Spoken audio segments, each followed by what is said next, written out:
C'est le rendez-vous des amateurs de vol libre, un festival unique au monde. La Coupe Icare, 36e du nom, vient de se dérouler à Saint-Hilaire-du-Touvet, dans le massif de la Chartreuse, en France.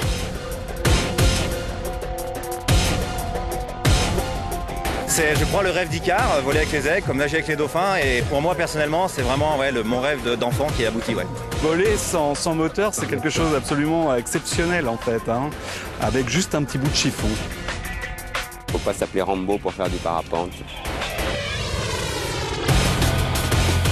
C'est l'esprit parapente, la grande famille. C'est comme une drogue, mais bien meilleure qu'une drogue.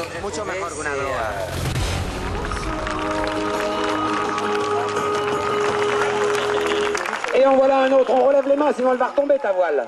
On lâche les avant, on freine. Incontournable, le concours de déguisement a attiré à lui seul plusieurs milliers d'aficionados du vol libre. Bien au-delà d'un simple carnaval, cet exercice beaucoup plus difficile qu'il n'y paraît a permis aux parapentistes et autres pilotes de Delta de tester leur adresse dans des conditions pas toujours évidentes. Il l'a rêvé, il l'a fait, la maison qui décolle. Le tout dans une ambiance détendue et ludique. Cette année, on a vu voler une maison, un hippopotame. Les bénévoles de l'association L'aile aux enfants ont eux offert leur baptême de l'air à 6 jeunes filles et garçons en rémission de cancer. C'est une forme, je dirais... On freine. C'est bien. Excellent. Merveilleux décollage. Un point commun entre tous ces doux fous volants, on est là avant tout pour se faire plaisir, on ne se prend surtout jamais au sérieux. C'est l'esprit de cette Coupe Icare depuis toujours. Heureusement, car certains ne sont pas allés bien loin. On s'arrête si on peut. Ah, c'est rien de très grave. Le meilleur moyen... Général, ah oui, la Blériot, elle soulève. Oh. Icône du vol libre, le parapente occupait le devant de la scène dans cette manifestation. La pratique a véritablement explosé depuis 20 ans. Aujourd'hui, pour un investissement initial de moins de 2000 € et bien sûr avec une solide formation dans une école spécialisée, n'importe qui ou presque peut accéder au rêve d'Icare. Jean-Paul Budillon est l'une des figures du parapente en Europe. Il a participé à toutes les Coupes Icare. Le parapente, c'est un engin qui est extraordinairement facile. Ça veut dire qu'on peut essayer sans prendre de risques. Après, c'est une activité qui est dangereuse, qui est difficile, qui réclame des compétences en aérologie, en météo. Si on a envie de faire s'amuser, bien rigoler, c'est ouvert à tout le monde. Le rêve d'Icare ne s'improvise donc pas et ce rendez-vous a permis à certains de dénicher les nouveaux spots, de faire le point sur les autorisations de vol qui ne sont pas les mêmes partout en Europe ou encore de tester un simulateur.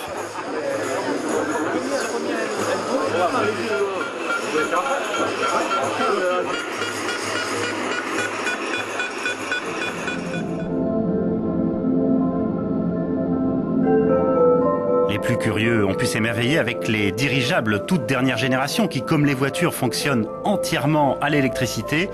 Et puis les plus sportifs se sont évidemment intéressés aux nouvelles pratiques, toujours plus extrêmes, toujours plus proches de ce fameux rêve d'Icare, voler comme un oiseau.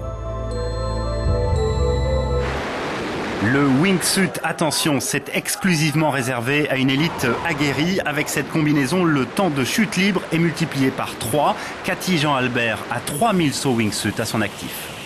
On va pouvoir reproduire un peu ce que font les oiseaux, c'est-à-dire créer des virages, se mettre en incidence avant pour prendre de la vitesse, ressourcer. On va pouvoir jouer avec les autres, on va pouvoir faire des figures, voler sur le dos, passer sur un looping avant par exemple, et on va pouvoir vraiment avoir plus de temps d'évolution, puisque en opposant plus de surface, donc plus de résistance à l'air, on augmente notre temps de jeu.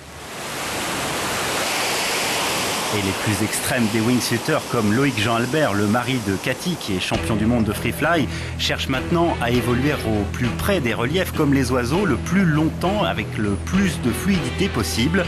Le rêve d'Icare a encore de beaux jours devant lui.